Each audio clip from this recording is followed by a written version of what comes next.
നമസ്കാരം. ചർച്ച് അപ്ഡേറ്റ്സിലേക്ക് സ്വാഗതം. ലിയോ 14 മാർപ്പാപ്പ സ്പെയിനിലെ ബാഴ്സലോണയിലുള്ള ബ്രയാൻസ് 1 ജയിൽ സന്ദർശിക്കുകയും തടവുകാർക്ക് പ്രത്യാശയുടെ സന്ദേശം നൽകുകയും ചെയ്തു.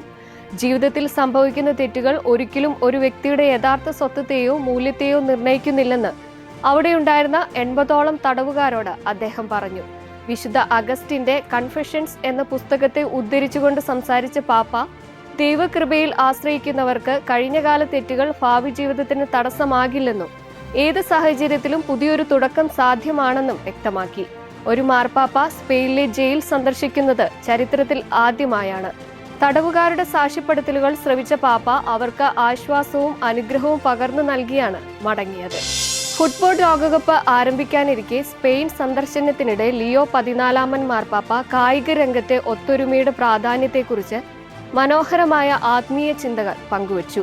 ബാഴ്സലോണയിലെ സെന്റ് അഗസ്റ്റിൻ ദേവാലയത്തിൽ വെച്ച് രൂപത ചാരിറ്റി സംഘടനയിലെ അംഗങ്ങളുമായി നടത്തിയ കൂടിക്കാഴ്ചയിലാണ് ജീവിതം എന്നത് ഒറ്റയ്ക്ക് ഓടിത്തീർക്കേണ്ട ഒന്നല്ലെന്നും മറിച്ച് ഒരു ടീമായി ഒന്നിച്ച് മുന്നേറേണ്ട കളി പോലെയാണെന്നും അദ്ദേഹം ഓർമ്മിപ്പിച്ചത്. കൂട്ടായ്മയുടെ പ്രാധാന്യം വ്യക്തമാക്കാൻ കളിയിൽ എത്ര വലിയ താരമാണെങ്കിലും മറ്റുള്ളവർക്ക് പന്ത് കൈമാറാതെ ഒറ്റയ്ക്ക് കളിക്കാൻ ശ്രമിച്ചാൽ ആ ടീം പരാജയപ്പെടുമെന്ന് മാർപ്പാപ്പ കൂട്ടിച്ചേർത്തു. മിനസോട്ടയിലെ പ്രമുഖ മിഷണറി വൈദികനായിരുന്ന മോൺസിഞ്ഞോർ ജോസഫ് ബുഹിന്റെ നാമകരണ നടപടികളുമായി മുന്നോട്ടു പോകാൻ അമേരിക്കയിലെ കത്തോലിക്ക മെത്രാൻ സമിതി ഔദ്യോഗികമായി അനുമതി നൽകി. US മെത്രാന്മാരുടെ വസന്തകാല സമ്മേളനത്തിൽ ഡുലൂത്ത് രൂപതയുടെ ബിഷപ്പ് ഡാനിയൽ ഫെൽറ്റൺ അവതരിപ്പിച്ച ഈ നാമകരണ നിർദ്ദേശത്തെ വോട്ടിങ്ങിലൂടെയാണ് കൗൺസിൽ ഐക്യകണ്ഠേന അംഗീകരിച്ചത്.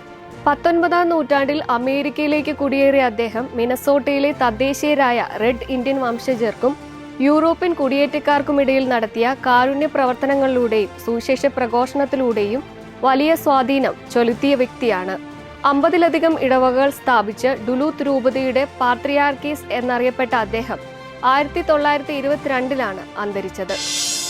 മണിപ്പൂരിൽ നാഗ വിഭാഗക്കാർ 1 മാസത്തോളമായി തടവിലാക്കിയിരുന്ന 14 കുക്കി വംശജരെ കഴിഞ്ഞ ചൊവ്വാഴ്ച സേനാപതി ജില്ലയിൽ വെച്ച് മോചിപ്പിച്ചു. വൈദ്യപരിശോധനകൾക്ക് ശേഷം മണിപ്പൂർ പോലീസിന്റെ സുരക്ഷാ അകമ്പടിയോടെ ഇവരെ ജില്ലയിലെ തങ്ങളുടെ ഗ്രാമത്തിലേക്ക് തിരികെ എത്തിച്ചിട്ടുണ്ട്. കാണാതായ 6 നാഗ വംശജരെ കണ്ടെത്താൻ കേന്ദ്ര ആഭ്യന്തരമന്ത്രി അമിത്ഷാ നൽകിയ ഉറപ്പിനെ തുടർന്നാണ് മാനുഷിക പരിഗണന മുൻനിർത്തി കുക്കി തടവുകാരെ വിട്ടയക്കാൻ യുണൈറ്റഡ് നാഗ കൗൺസിൽ തീരുമാനിച്ചത്. ഈ സുപ്രധാന നീക്കത്തെ മണിപ്പൂർ മുഖ്യമന്ത്രിയും മറ്റു വടക്കു കിഴക്കൻ സംസ്ഥാനങ്ങളിലെ മുഖ്യമന്ത്രിമാരും സ്വാഗതം ചെയ്തു. അതേസമയം തങ്ങളുടെ പക്കൽ കൂടുതൽ നാഗ തടവുകാർ ഇല്ലെന്ന് കുക്കി സംഘടനകൾ വ്യക്തമാക്കുമ്പോഴും കാണാതായ 6 നാഗ വംശജരെ കുറിച്ചുള്ള ആശങ്കകൾ ഇപ്പോഴും തുടരുകയാണ്. സ്പെയിൻ സന്ദർശനത്തിനിടെ ബാഴ്സലോണയിലെ സെന്റ് അഗസ്റ്റിൻ ദേവാലയത്തിൽ വെച്ച് രൂപത ചാരിറ്റി സംഘടനകളിലെ അംഗങ്ങളുമായി സന്നദ്ധ പ്രവർത്തകരുമായും ലിയോ 14 മാർപ്പാപ്പ പ്രത്യേക കൂടിക്കാഴ്ച നടത്തി. സമൂഹത്തിലെ പാർശ്വവൽക്കരിക്കപ്പെട്ടവർക്കും ദരിദ്രർക്കും വേണ്ടി ഇവർ ചെയ്യുന്ന സേവനങ്ങളെ ഹൃദയപൂർവ്വം അഭിനന്ദിച്ച മാർപ്പാപ്പ സ്നേഹവും കാരുണ്യവുമാണ് സഭയുടെ യഥാർത്ഥ മുഖമെന്ന് ഓർമ്മിപ്പിച്ചു. ഔദ്യോഗികമായ പ്രവർത്തനങ്ങൾക്കപ്പുറം ഓരോ വ്യക്തിയെയും ക്രിസ്തുവിന്റെ ഭാവത്തോടെ ചേർത്ത് പിടിക്കാൻ ചാരിറ്റി പ്രവർത്തകർക്ക് സാധിക്കണമെന്ന് അദ്ദേഹം തന്റെ പ്രഭാഷണത്തിൽ ഊന്നിപ്പറഞ്ഞു. കത്തോലിക്ക സഭയുടെ ജീവകാരുണ്യ പ്രവർത്തനങ്ങൾ കേവലം ഒരു NGO ശൈലിയിലാകരുതെന്നും മറിച്ച് ദൈവസ്നേഹത്തിന്റെ സാക്ഷ്യപ്പെടുത്തലാകണമെന്നും പാപ്പ ഓർമ്മിപ്പിച്ചു. ഇതോടെ ചർച്ച് അപ്ഡേറ്റ്സ് പൂർണ്ണമാകുന്നു. നന്ദി.